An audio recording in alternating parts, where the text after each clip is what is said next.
বিধানসভা ভোটের আগে পূর্ব বর্ধমান জেলার ভাতার বিধানসভা কেন্দ্রের বিধায়ক মানগোবিন্দ অধিকারী এবং জেলা পরিষদের শিক্ষা কর্মদক্ষ শান্তনু কনারের বিরুদ্ধে ভাতার বাজার জুড়ে পড়ল পোস্টার।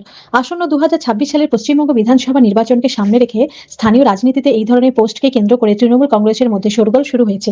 ভাতারের বর্তমান তৃণমূল বিধায়ক মানগোবিন্দ অধিকারী এবং জেলা পরিষদের শিক্ষা কর্মদক্ষ শান্তনু কোনারের বিরুদ্ধে স্বজন পোষণ, তোলাবাজি এবং রাজনৈতিক আঁতাতের মতো গুরুতর অভিযোগ তোলা হয়েছে এই পোস্টারে লেখা আছে সংখ্যালঘুদের প্রতি আচরণ, বয়স্ক এবং সংখ্যালঘু মানুষদের অসম্মান এবং হুমকি দেওয়ার অভিযোগ করা হয়েছে, যা স্থানীয় মানুষের মধ্যে বিরক্তি এবং হতাশা তৈরি করেছে বলে পোস্টারে দাবি করা হয়েছে। এই পোস্টারে দাবি জানানো হয়েছে আগামী 2026 সালের বিধানসভা নির্বাচনে তৃণমূল কংগ্রেসের হয়ে এদের কাউকে যেন প্রার্থী করা না হয়, সেই দাবি জোরালোভাবে জানানো হয়েছে।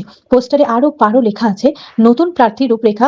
ভাতারের নাগরিকবৃন্দের পরিচয়ে দেওয়া ওই পোস্টারে একজন স্বচ্ছ ভাবমূর্তি সম্পন্ন এবং সুশিক্ষিত ব্যক্তিকে আগামী নির্বাচনে বিধায়ক পদপ্রার্থী হিসেবে দেখার ইচ্ছা প্রকাশ করা হয়েছে। আমাদের চ্যানেল থেকে ভাতার বিধানসভার বিধায়ক মানগোবিন্দ অধিকারীর সঙ্গে যোগাযোগ করলে তিনি জানান। না না, ও কি বলবো, কি ও তো কুকুরে চেঁচাবে, হাতি রাস্তা দিয়ে চলে যাবে, কুকুরে চেঁচাবে। বক্তব্য দিয়ে নিতে চায় এইটা নিয়ে, যে হাতি রাস্তা দিয়ে চলে যায়, কুকুরে ঘেউ ঘেউ করে। এইটাই লিখে দিন। একটা ওই ফ্লেক্স টাঙানো আছে, কি আছে আপনার কি দেখলেন?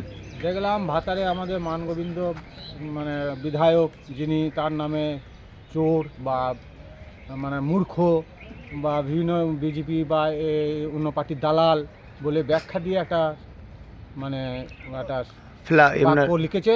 তাতে খুবই খারাপ দেখলাম। বা এক ভদ্রলোক ছবি বা ক্যামেরা করতে করতে আমিও দেখছি জিনিসটি কী লেখা আছে, দেখছি এই লেখা আছে।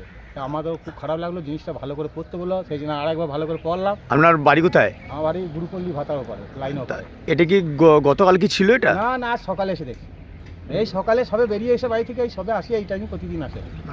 গতকাল সন্ধ্যেবেলা তো ছিল না? ছিল না, না সন্দেহ ছিল না, আমি 8টা পর্যন্ত ছিল না। মানে গতকাল রাত্রে কেউ বা কারা মেরেছে তা জানি না, আমি তো সকালে আসি। মানে সকালে এসে দেখলেন? হ্যাঁ, এই পাড়ারই বাড়ি।